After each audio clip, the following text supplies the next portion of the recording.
Hey, welcome to Outcast Pirate Radio. I'm your host tonight, Chris O'Toole, with my lovely assistant, Gwen Johns. How are you doing today? Hey, I'm good. How are you?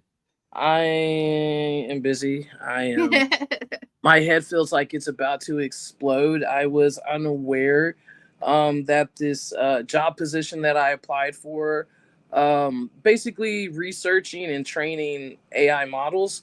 Oh yeah. I didn't know that it was gonna be so intense. Like I didn't know it was gonna be like 3 hours long, you Mm-mm. know, for training, and that doesn't even mean that I get the job. You know what I'm saying? So You'll get the job. You're yeah, talented. so just having kids going in and out, my son, he doesn't know what the word be quiet means or shut up. After the third time I've said, please, can you be quiet? And of course, it just escalated to, shut the F up, please. I'm trying Oh Lord. yeah, so, yeah, but I mean, it's all been good. But you know what? We're going to have a great guest tonight. And Absolutely. absolutely, absolutely. So, welcome to you, truth seekers and fearless wanderers, to our radio station. Or not radio station, but our podcast station. Look, man, I used to do radio. I used to fill in, for people down here in the Houston area and Yeah. all that. Yeah, so tonight we are going to embark on a chilling into the shadowy corners of the supernatural, and the first installment of the three-part series, The Exorcist Diaries. We are going to dive deep into the realm of spiritual warfare, demonic influence, and the courageous souls who battle against the darkness. Now, our next week guest, his name is Joe Denton, and he has a um, very suspenseful story about his life going through supposedly a demonic possession.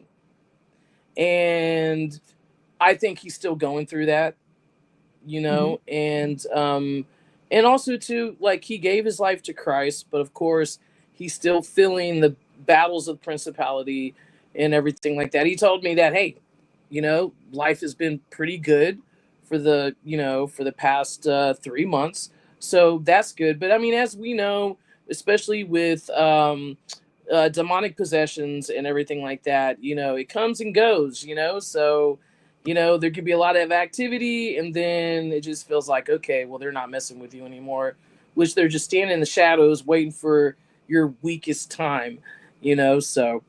But thank you, everyone, for joining us tonight. I greatly appreciate it. And so, joining me tonight is a man that has stood on the front lines of spiritual warfare. He is the chief Yeah. exorcist, Grand Masterate. He, with the Order of the Archangels Knights Templar, sacred role charge with leading and overseeing exorcisms according to spiritual doctrine and Christian principles. He trains warriors of faith, counsels the afflicted by unseen forces, and dedicates his life to protecting souls from malevolent entities. Obviously, I can't read today. Didn't take my smart pill. It's okay. And I want to add too, he is a part of the All Access Network family, and he is awesome. Um, Yeah, actually, and I'm so glad he's on here. You will love it. yes, and actually, I'll Sorry, couldn't touch leave that upon. out. You know me. No, no, it's okay. It's okay. Also, he's the founder of the Outer Realms Paranormal. So definitely Yes. join that Facebook group. I think it'll be pretty exciting and pretty influential, and also too probably spiritual. So I would Yes. highly recommend to go ahead and become a Facebook friend in that group Yes. and so forth. So, and also too, he has his own podcast, bridging the seen and unseen with us, with All Access Television Network. So please welcome Mr. Reverend Shane McLain. What's up, buddy? Hey, Hey Shane. guys, how are you? Thanks for having me on. Man, thank you for coming on, because I've been thinking about you since we last spoke and everything, and I didn't have an opportunity to actually send you The unreleased part of my documentary that I want you to see, called Breathe, which I actually have a book. I finished it. I'm currently in the process of getting it together, the graphic layout, for an ebook and all that. But I want you to tell my viewers about yourself more than I could tell about you, and is that a kitty cat? Oh Oh my yeah, yeah. That's our blind one, Mm-hmm. and Aw. gets around better than any of our other cats. I love pussies, man. I love pussy cats. I love my kitty cats. We got like 20 of them. Yeah. Oh dang. Hey Pam, how's it going? Hey Pam. Thing going.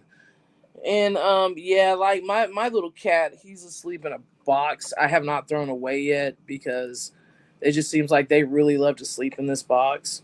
Yeah. So I'm gonna keep it for a few more days until they say, "Hey man, I'm done. Let's go to the next one." I can tell you that now. Out of every single thing that like we have tried to buy our cats toys off TikTok and things like that, but all you've really got to do is ball up tinfoil, use a string, and have boxes around, and they are content. Oh yeah, don't forget the TP. I Yeah. mean, they love to tear that up. Oh, ours is paper towels. We have to leave our Yeah. paper towels. We have to put our paper towels in the oven. Yeah, man, that's like Mexican style there, man. Like here in the South, if you're Mexican, dude, I'm not Mexican, but I grew up around them, and then in the lifestyle. Look, man, we put all the pans and all that in the oven. Yes. There's like I do too. I do too. That is a I'm gonna go ahead storage and say it. facility. Yep. Chris, where are you from? I'm from the Houston area. I was born and raised in Galveston. And Okay. Galveston here in the state of Texas is probably one of the most haunted cities, because of the 1900 storm. There's a lot of history with Galveston. Right now, I currently reside in Baytown, so I live in Houston, but I live in a suburb of Houston on the east side. So that side is near the coastline. And of course, we're under sea level, and in a way, if you go about 15 minutes out to your west, like toward Beaumont, that's when you start like getting, swamplands and alligators and, all this stuff, because we're right there. But, we're about maybe hour and a half, about maybe hour and a half, 2 hours away from the Louisiana border. Oh, wow. Okay. Yeah. Yeah. So we definitely get that. I mean, like for me to drive here to Louisiana, it takes me about an hour and a half. Yeah, I'm in South Carolina. I'm literally like 2 minutes away from the Marine base here in Paris Island. Mm-hmm. Oh, nice. He's about 3.5 hours from me, I think. Yep, I think so. it is I'm in Beaufort. It's called the Low Country here, and we're also below sea level here. This is one of the only places around the East Coast where you actually have to add dirt to build a house. So is this okay? So when it says low country, is that because y'all are low to sea level? It's a real name. I've had this conversation with people before, but I mean it's literally it's below sea level, and it's when you're talking about like low country, we're talking anywhere between Charleston and I believe it's Brunswick. And all because I live near the Sea Islands, and the Sea Islands are what really make a lot of the low country, like St. Helena and Ladies Island and Beaufort, Hilton Head, places like that. So I mean, basically over there, it's pretty much a flood zone. Oh, 100%, 100%. I mean, if we had like a major, and we get a lot of hurricanes here, and I mean, we've had some devastating hurricanes. I mean, yeah. I mean, yeah. I mean, literally, the last one that came through here almost killed my wife. Oh wow. She was sleeping in the bed, and She was literally, and I just happened to be out here that night because I was paying attention to everything that was going, and she had to work the next day, and I mean, it got really, really bad, and she Was this came. Helene? This Was is this the Helene? last one that we just had that was around here. I think it Yeah. was Helene. I think it was Helene, but Yeah. she came out of the room and she was shook up, and she said, she goes, well, she goes, you'll never guess what happened. Went in there and a big log came through the ceiling and landed 5 inches away from her head. Oh wow. I mean, that's really dangerous. You Yes. know, I mean, my son, he has his own tree service, and you know, and I mean, I've been out there with him, you know, on site, help him cut trees, Yeah. and I mean, man, you know, when those trees fall, man, the whole earth moves, you know. Oh So yeah. I Yeah. can't even imagine, you know, in something like that that's so big, you know, I Yeah. mean, that would have killed her instantly. Yeah, and it's heavy. It's pine. It was soaking wet. It broke off one of the top of the trees here, and we got tall pines here. Yeah. And So when it came down like a missile, and Mhm. it just went right through our tin roof, right through, landed 5 inches away from her head. If I was in there, it would have crushed my face. oh, most definitely, most definitely. I mean, um, we went and knocked down a pine tree out here, you know, that was like over, I want to say 60, 70 feet tall. You know, my son went out there and he cut it down up on the top, you know, but when it was time to cut the base down, when that tree fell, because we had to, or he had to, wedge it, you know, so it wouldn't hit a water line, Yeah, yeah, yeah. you know, and so it would just roll to the other side. And I'll tell you, when he went and cut that tree down, the end that he cut flew up about 20 feet before it hit the ground again. You know, Yeah, Wow. so I yeah, mean, you can just imagine, you know, the weight, the force of it coming down, and then the part in coming up, and you know, and that's probably 1,500 pounds or more oh, coming, easy. you know, coming down again after it's been up, you know, so many feet. So Yeah, yeah, that's real. That's real dangerous. I mean, even over here, like we've had hurricanes, but I can tell you, like, we really haven't had a bad hurricane. And you know, I don't know if it's like a myth, but my grandmother would always tell me, you Mhm. know, because she was part Native American, so it was like she can feel the earth and all that, you know. And mm, she told me, she was like, we need like a really good hurricane, so you know, so the environment can reset itself, you know, so it'll be just a little bit cooler, you know. And I mean, really, all the hurricanes that we've had, you know, like in the last past few years, they I'm not saying that they were duds, you know what I'm saying, but you know, hitting the Texas coast, you know, I mean, the goal. it could have been far more worse Yeah, comparing to like Louisiana and New Orleans, man. They're, you know, they're always getting the short brunt of it, and also too a part of Mississippi, you know, especially like how it flows through inland and everything. But you know, and just to this day, especially with the 1900 storm, I mean, my family's lived in Galveston for close to over 150 years, you know, and when they came from New Orleans, you know, so um, we've lost family members in the 1900 storm. mm, Um, like my grandfather, my ancestor grandfather, lost like his son, his whole entire family, you know, and he had two little twin girls, and their bodies were never recovered.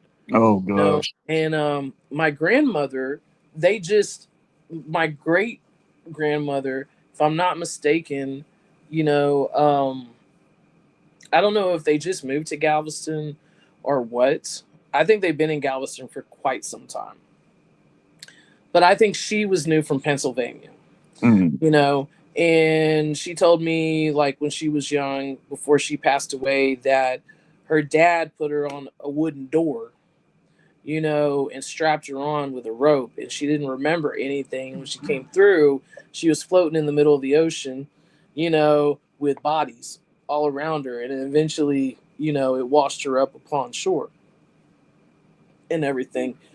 She was telling me how, they would use tombstones to kind of make as sidewalks to step over, the debris to try to find, the missing people who are still alive, to, get the dead. They, when the bodies came back to shore, they went and got the bodies, piled them up, and they set them on fire, because they kept on coming back, Also, too, in the Strand, there used to be a building next to this this restaurant, this Italian restaurant now, and they were using that as long as in the gym and everything to put bodies to pack up bodies, and to this very day, like that building is no longer exist, but they made a parking lot, in that area, because most of the stuff in on the Strand in Galveston is basically the same architecture that you see in New Orleans because of Jean Lafitte, and so they're all pressed together, they're all together, the buildings, and so there is a ghost tour guide, and so at a certain time at night you can go down there and you can take pictures, and you'll see apparitions of dead bodies piled up, like, in the parking lot. Wow. Goodness. Yeah. What? Even to this day, you can? Yeah. Oh wow. Okay.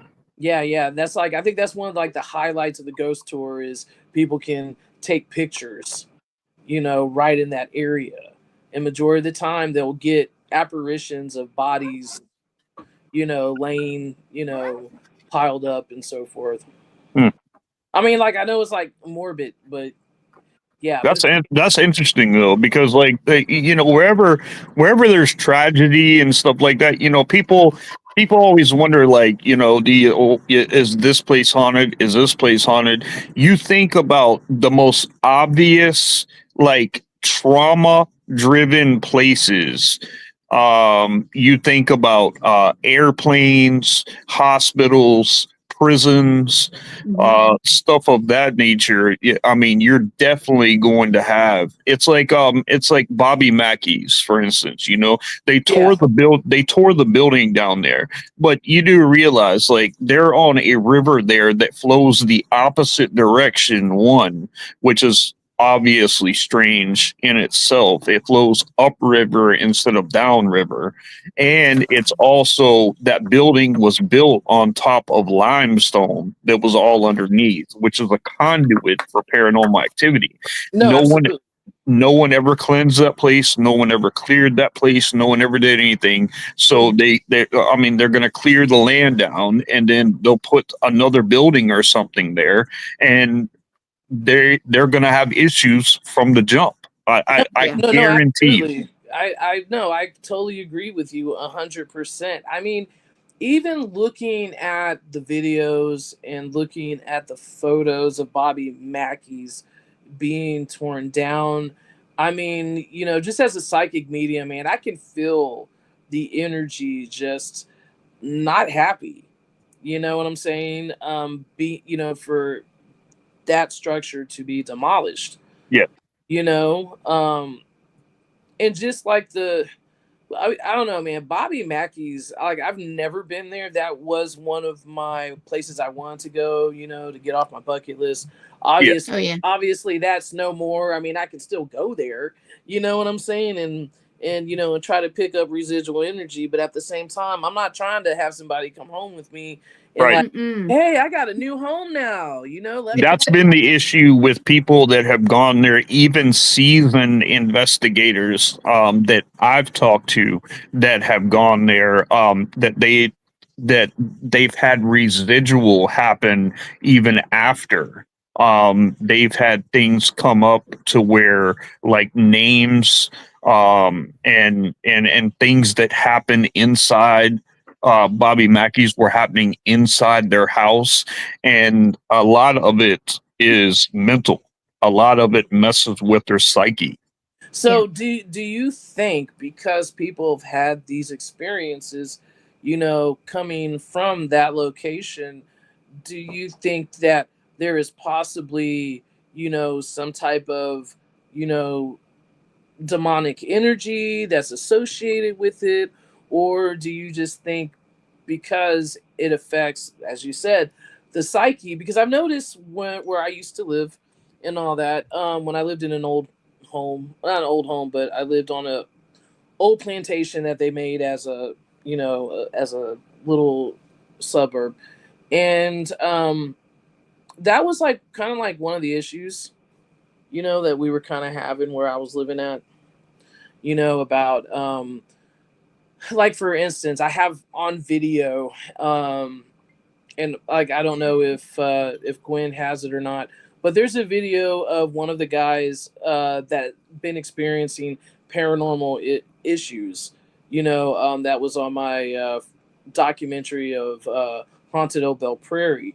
So when I was interviewing him, he wasn't feeling okay. Like he was really nervous. He was jittery. I'm like, dude, are you on drugs? He's like, no, dude, I'm not on anything. You know, as we're doing the interview, I had a hat that I gave him, a black cowboy hat. He brought it back to me because he said there was something that was attached to it, like, like from the house, and he was not getting good vibes. And when he put the hat on the shelf, it just flew off across the room. Unfortunately, I turned my camera off before that happened. Yeah.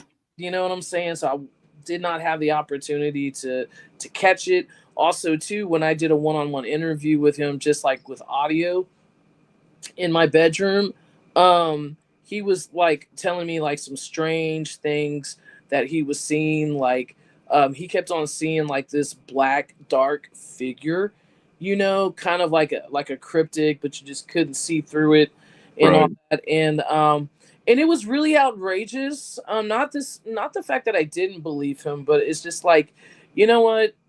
I want to see it, or like, I have to have proof, basically, but not to discredit him in any way, shape, or form, right? And so, probably about a few days after that interview, something woke me up at 3 a.m. in the morning. I think I spoke about this before in a couple of episodes previous. It's interesting though. You want to hear this? Yeah, so like I woke up at 3 a.m. like I've never slept, like like I was wide awake. I got up, and I don't know why. I walked out the French doors because we have French doors in our master bedroom. At that time, I was remodeling, so I had boards and everything like by the French doors. We rescued a dog named Matilda. I actually got her from Dallas and brought her home. And I'll never forget this. When I walked out, I happened to see this dark, I don't know what you call it. It had hooves. It had a pointy elbow. It had a hunchback. I could not see the face. I couldn't even hear it walk. And I followed it, and it just dissipated into my kitchen.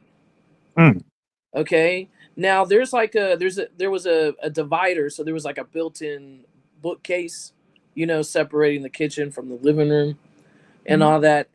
At this time that I see this, I can't even imagine the expression on my dog's face. She happened to she was looking at the boards, like in the corner of in between the built-in bookshelves and the French doors, and her ears perked up. She just cocked her head a certain way, and then she just hauled butt. She went into the kitchen. She was trying to go out the back doggy door, but we had it closed. She ran straight into it, and the next day, she got out, and we never seen her again. I have on video where I'm interviewing Chris, and Chris stops because, he's feeling like he's having some type of mental breakdown. And then you hear, an EVP saying, "I'm here," like a class EVP. And then his eyes pop open, it's like, oh man, like they're talking to me in my head. So, and people are still experiencing this in that neighborhood. Since I lived there, I lived there for 7 years, and there has been numerous suicides that have happened in the subdivision. Um, and there's one guy, or there's two that I have came encountered with spirit wise. One is named TB Gallard. He was the first one. Um, he's really a menacing type. He likes to stir the pot.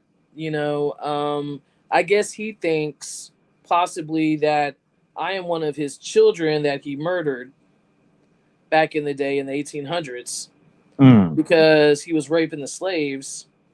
He was impregnating them, and then when they would have the babies, he would drown them and bury them underneath the house that I used to live in. And so yeah, I mean, it was totally crazy the first time we had someone come over. um that was just insane. It was like a movie. Okay, so my wife reunited with her longtime best friend ever since they were 3 years old. They lost touch, and so they reunited. I met her husband. Her husband happened to be a psychic medium and all that, and it was weird because I am in the restroom. I know TMI, okay, but I'm in the restroom, and all of a sudden I see like footsteps, like boots walking underneath the door, the threshold, because you can see it. There's like an inch, gap or whatever. Right when that happened, I start feeling this tingling on my back, and then he messages me out of the blue and he said, "It's behind you." Mm-hmm. Mm. And when that happened, he happened to be in the bathroom too, and he told me he projectile vomited in the litter box Oh. simultaneously. Then I felt something jump on top of me. I got out. Now I started getting upset. I started getting mad. And I was saying, like, in the name of Jesus, get off me. And it just seemed like the more I said it, the more he really like embedded, what I'm saying? Like whatever was in me, like my shoulders started getting heavier, my chest started getting heavier, and then I just got really mad, and I said, like, in the name of Jesus Christ, get the fuck off. And like, I know I'm not supposed to be using that context together, but emotions were flying. I was getting mad because I'm not going to let this thing, whatever it is, take control of me. You know what I'm saying? Right. But at the same time too, at that moment, it wasn't that I was lost in my faith. It was just when we moved into that house, everything changed. The whole dynamics, everything changed, you know? And so my wife comes in from running errands, and I didn't have to tell her anything. She automatically got the olive oil and she put the sign of the cross on my forehead, and she said a prayer and like rebuking whatever evil spirit that was on me. And she said I didn't, but I felt like my knees hit the floor. You know what I'm saying? I felt like something was holding me up and it just dropped me. So she started putting the cross olive oil on like all the windows in the house and everything like that. But it still did not deter whatever was like coming in the house and all that. You need me to come do a theological clearing and cleansing of that place. Well, I sold it. I put it on the market. I sold it. I don't have that house anymore, but I do go over there every now and then. I've stopped because every time I go over there, I'm bringing something home, you know. And we already have paranormal activity here as it is, um, and I mean, a lot of people died on this property, mainly relatives, but also too, this used to be an old, before houses were built here, it used to be like pipe yard. I assume for Humble Oil, which is now ExxonMobil here, but Humble Oil during the oil boom in the early 1900s, they established a chemical plant. So I'm assuming, because of probably accidents, work accidents, people probably dying, not counting that there's a lot of history here in Baytown. And I mean, I picked up a man that lived right down the road or used to live down the road, and I helped him go to the other side because he felt so much guilt because in the 1940s, he put his granddaughters on a go-kart and let them drive down the road over here.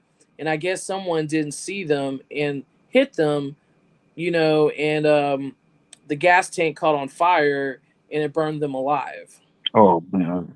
Yeah, and his Yeah. name is like Edgar Badger. I mean, he would tell me his name, Edgar Badger, and telling me how sad he was, So I was able a few months ago to like send him where he needs to go. But I know there's other lower level energy that is out here, especially out in the woods behind my house. I mean, like literally, the woods are like 3 feet away from my back door. Yeah. And when my nephew passed away in a car accident a few weeks ago, that night or that time when I heard about it, I was walking to the other side of the property to our aunt's house, and I happened to look near the woods, and I see Christopher just standing there, And my thing is that, okay, I see Christopher standing there, and him and I were close, but I don't know. I just kind of felt different because I felt like Christopher didn't know he left, because it was something that happened very quickly. Tragically, yeah. Tragically, right. So I don't think Chris was fully aware of him passing. So I kind of questioned what I saw because I always do that, because, Satan and demonic forces can manifest and find your lowest weak point.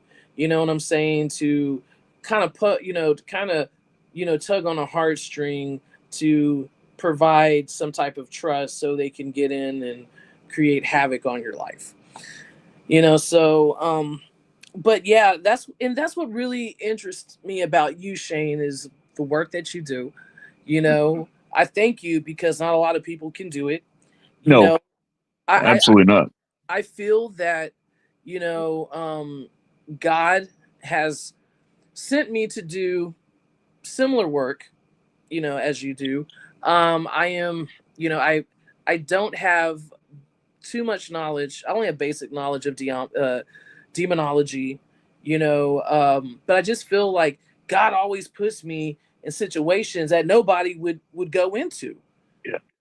And most of these situations have been dealing with dark entities. And I'm not going to lie. I mean, I'm pretty sure that I probably do have some attachments to me from being in certain places like Bay Oaks Harbor, the place I was telling you about, with all the paranormal activity, because it feels like it can control people. I have a friend who lives out there right now, and she's been struggling because if you're doing any drugs or alcohol, Yeah. know what I'm saying, it, I mean, that saying is true about seeing spirits when you're drinking spirits, or seeing things that you're not supposed to, fighting demons. You can't get rid of the devil when you're shaking his hand. No, absolutely. Right. So, but the stuff that I have seen, yes, I questioned it. I questioned, like, okay, what is that, a demonic type of feel? Because this, like I said, this land has a lot of history all the way from the Ice Age. There were, you had Kwankawa Indians and other tribes who practiced cannibalism because they ate the heart out of their enemies. And of course, when stuff like that happens, that just kind of falls into satanic rituals, because in a way it kind of is. And then you had slaves that were mistreated, that were beaten, that were raped, that were hung, you know. And so, from my understanding, what three other mediums told me, like at my house, I basically had like a slave cemetery, you know, on the side of my house, Mm. you know, not counting other bodies, you know, that are out there. I actually have a picture, you know, of an apparition of a person hanging from my tree in my front yard, and you see this guy with a long beard, you know. Mm. So and supposedly that's TB Gillard, you know. And yeah, and so I mean, and the reason why I know this, because I did research, because I didn't think I was gonna find anything, you know. But the first time when all this was happening, I would hear like TB, TB, TB, and it would You go would in my hear it. You would hear it, the name coming I up. would, Yeah. yeah, I would hear my name, the name in my head, and it was like driving me literally crazy, because it was going faster and faster and faster. And then, like, you know, I told the medium that was there, or asked the medium, you know, or no, I told the medium, like, man, I keep on getting TB in my head. And he's like, oh, well, I don't feel anybody died of tuberculosis here. I'm like, no, it's a name, you know, it's a name. And right when I like recognized that, believe it or not, we're looking at the door, the front door, and I've never seen a metal front door bevel in my entire life. This door beveled, something came through it. I could not see it. I just saw the door bend outwards. Mm. Then I see the psychic medium. His eyes are big, and he just starts bawling, crying. And he's telling me that, you know, it was his like his father-in-law came through, you know, which I don't think that did. I think it was manipulating the father-in-law. You know what I'm saying? Because my thing is, yeah, the daughter's there, you know, but why would he come? You know what I'm saying? I Right. mean, I understand for protection, but I mean for the door to bevel like the way that it did, you know. And the first night that I stayed there, I heard that door shut and close. There was nobody there, just me. And I heard like somebody with boots walking on a hardwood floor, which we had carpet, you know, and keys jingling like it was dragging something, Mm. you know. So that there, I do believe that there is some type of lower activity there, because I do have a friend. We don't talk much anymore, and I really feel that, you know, because she found me, you know, on TikTok, because she was having some issues of her own over there, and then she just fell straight into the rabbit hole, Mm. you know. And she was like, come on, let's, you know, let's go paranormal hunting, let's do that, and let's do this. And it's not that I don't want to do it, you know. I just, right now, I just have like health problems, you know, so it's hard for me to do a lot of things, because I don't know how I'm gonna feel, you know. Most of the time I feel like I'm drained. Today I feel great, you know what I'm saying? So but that being said, you know, I try not to be over there often because of my health problems, because that's how it attacks you, You're right. True. you know. So I am currently working on a sequel to a part 2 to the documentary, but I'm having second thoughts about it, because of the fact that, you know, I'm afraid if I go over there that I'm really gonna piss it off, because they don't want me to be over there at all. It's still attached to me. It still follows me, you know, because I'm here. I live about less than a minute away from the cemetery where part of these people who used to live on this land is buried. You know, so I mean, it's like a hop, skip, and a jump for them just to come, you know, and show me their presence, especially one of them who used to own the land and everything. But like I said before, when I moved to Austin, then it calmed down a lot, you know, where it was just non existent. So until I leave this town, like leave, like go out of state, you know, or go on the other side of the state, then I truly believe it won't mess with me, because the thing is, I know it's secrets.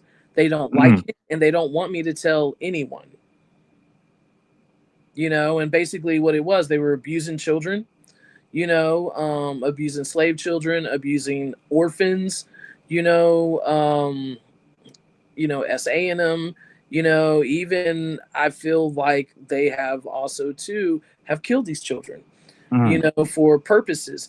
And so they are all a part, that I found out when I did research, they're all a part of the Freemasons. But what I found out too, that they're part of another organization called the Philosophers. I think it's like the Philosopher Ordain, or the Philosopher something of Texas. Which there's one in Mississippi, there's one in Louisiana, and I've never heard of this private organization. And obviously, it's been around for a very long time. Because when I went to Henry Gillette's grave, who used to own the property as well, basically all his kids died except maybe 2 or 3 of them. You know, and so I asked, I'm like, hey, and I have this on video, like, how did your babies die? And then you hear one kid say, and at that time I didn't know, because I was trying to figure it out. But he said hung in the crib. And I was trying to figure that out. Like, what is it saying? What is it saying? You know? And then I kept on hearing, like, it's just business. It's just business. It's just business. Now, let me tell you about this guy here. You know, Henry Gillette was a preacher. You know, he was an attorney. He was a teacher. Back in the day, attorneys were teachers. You know, he was the first the first professor for Baylor University here. You know, he owned, like, I want to say, like 3 plantations. He was from Connecticut, Hartford, Connecticut, along with Dr. Asheville Smith, his cousin. He's the one who brought him here, you know, and he's a part of that society too. So my thing is, were they really, you know, doing this? Because as I'm like working on this project, and I didn't even talk to a friend of mine, and she's very, very psychic, you know, and she only went to my house once. And since then, for 3 years, on a regular basis, she would have dreams about my house. And she would tell me that she kept on seeing kids being hung from trees, like past my property, because now it's an island. Now, back in the day, it wasn't, you know. And that's the thing, too. It's on an island. It's surrounded by water here. So you have that. They're pumping minerals. They're pumping oil. So that just really gets the paranormal activity going. Yeah. You know? But yeah, I mean, it's crazy. And then I heard it all hung in the crib. You know, and she told me, she was like, the kids are scared of the green man. And I'm like, what? What are you talking about, the green man? Well, several years ago, okay, when we first moved in, actually when that psychic medium came, we took pictures outside in the pitch black, because you couldn't even see your hand in front of your face. Okay, with no flash, because we do it without a flash, and we'll do it with a flash. Well, the psychic medium took a picture, and he gave it to me, and he's like, I don't know what this is. At first, I thought maybe he was by a bush, or maybe he was, you know, taking a camera up in the air where you see the top of the trees and the lights or whatever. Nah, when I looked at it, it was the green man. It took me years to figure out, looking at the orbs, and you see the guy's nose, you see his mustache, you see his, you know, his like a little short beard, like a scruffy beard, but you can't see his eyes. You can see that he has a hat on, like, you know, a rim. And the way that the picture was taken, he was up on the far right hand of the picture. So that means, because did you ever find that picture, Chris? Yes, I did. I actually have it on we need to show that one night. Yes, no, absolutely. I found that one. I found the one of the person, the apparition hanging from the tree Mm. and We're gonna everything. have to show that. Yeah. But I mean, for him to take the picture and for the angle of this apparition's face, he had to have been at least like close to 7 foot tall. Which I know most apparitions sometimes can get up to that height. Yeah. And everything. But this guy would walk around, this spirit would walk around the circumference of my yard. You know, and there was one time I was like, you know, I was stressed out, so I decided to smoke a cigarette, and I had my hand out of the window. I heard like footsteps going. I heard footsteps going, you know, coming around, and then something hit my hand and hit the cigarette out of my hand. Mm. You know, my son, when he was young, he said he would see red eyes coming through the window. Mm. It got so bad that my family left. I mean, my wife took the kids and all that, and she left. We were basically on the verge of getting a divorce. My daughter wouldn't speak to me anymore because her personality totally changed. My son at the time was 4, and he was talking about taking his own life Yeah. in a room. Why would a 4-year-old say things like that? Yeah. So they moved out. I would have my son like, you know, 3 times a week or whatever, but he would stay with me because he was trying to play in his room, and he kept on seeing dark shadows go from one side to the other in the other room, you know. And then I saw it myself when I was on the phone one night, because I used to use, when my wife moved out, I just used the living room, you know, as a gym area, you know. And so I was sitting on my workout bench, and I thought I saw something go to one room into the other, and then I saw it past the nightlight in my son's room, a shadow, and I was like, man. But that's what I'm saying. Sometimes it's so hard to differ, you know, was it demonic or was it not demonic? I mean, because there were times too, I would be in my house and I would have droplets of like water fall on top of my hand from the ceiling, and there's like no leak, you know, from the ceiling. And that was like it only happened, I want to say 3 or 4 times. Well, you do know that if you're good in life, you're good in death. If you're bad in death. If you're evil in death also. With the demonic, you have to be real careful with being able to identify because there are characteristics. Like a strong sulfuric blood, kind of like a burnt blood smell with Yes. flies on the inside. I have been on a property and it has literally been freezing temperatures outside with ice and snow on the ground, and go in, and that sulfuric smell is so bad, that death smell so bad, that there's active flies in freezing cold stuck to a window flying around. You know, that's a tall tale that Yeah. there is an evil presence there. Yeah, the closest thing that I've kind of felt something uneasy was at 3 a.m. in the morning.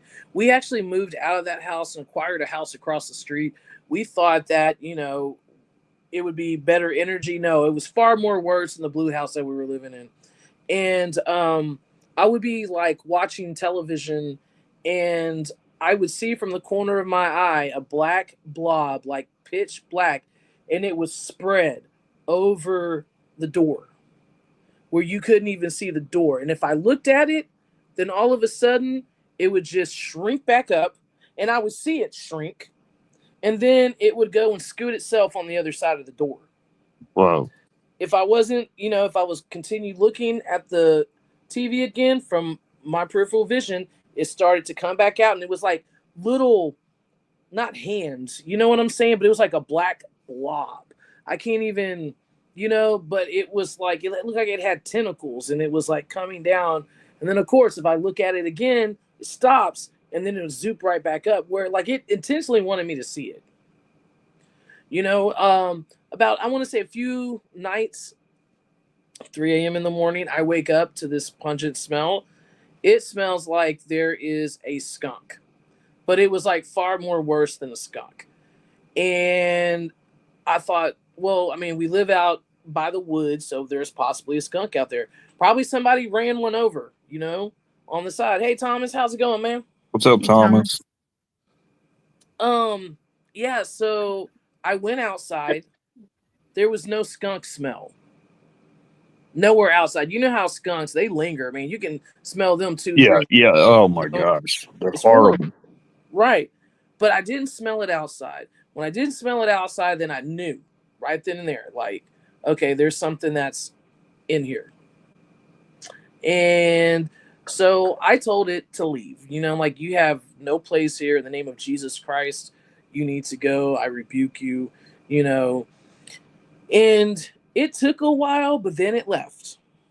Mm. And then I didn't have an issue with it until actually recently, about like a month ago. I thought, the trash was bad.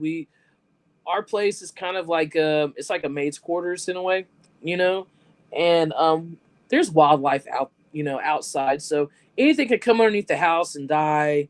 You know what I'm saying? But our cats go outside, Right. and I have one cat. She doesn't care if it's dead. She's gonna pull it out. So I'm just thinking to myself, like, what is that smell? I took out the trash. I cleaned the house. I thought maybe, my son left some dirty dishes and I was seeing if there was food on the floor. There was nothing like that. And I want to say all night long, it was so pungent. And like, it was so pungent, I couldn't even sleep Mm. and everything and all that. But Shane, I would love to have you on next week. I do have a friend who's coming on, and his name is Joe Denton. Now, Joe has a story and so forth. He feels that, he has demonic attachments to him. Now, I've been corresponding with Joe off and on for the past year, and he's like told me some, some really incredible stuff.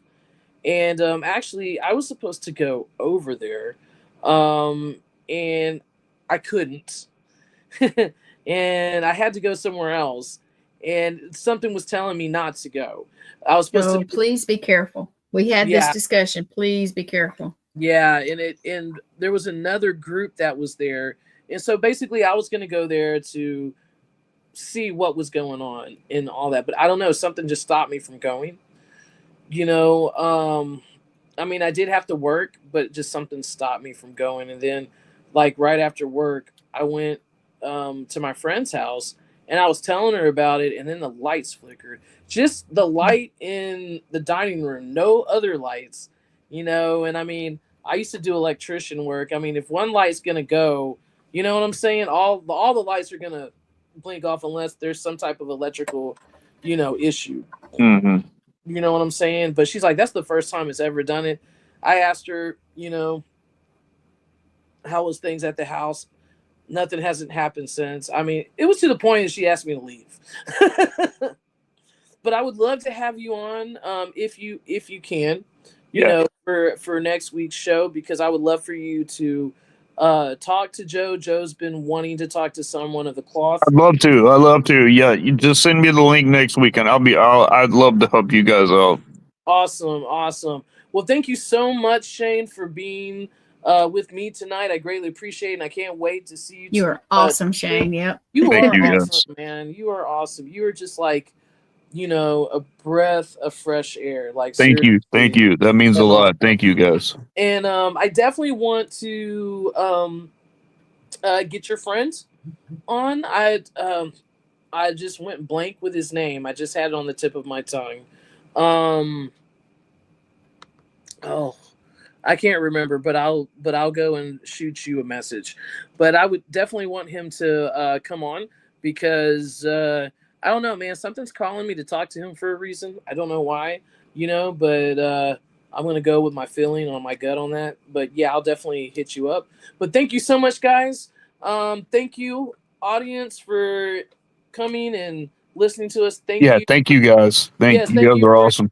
Thank you, everybody. Topic, and hopefully we will, talk a little bit more, on exorcism and demonic forces. I'm always available, and I'm always here. I'll always be here if you guys need me. Thank He's you, an awesome guest, Chris. Always. That's why. And I love him. He's and like a thank you, brother. Quinn. Yes, he Thank is. you. And y'all have a great night. And I'm gonna You try to see y'all on the flip side on the next segment. Okay, All right. guys. All right. All right. Have a great one. And thank Y'all you guys. take care. You too. Bye bye.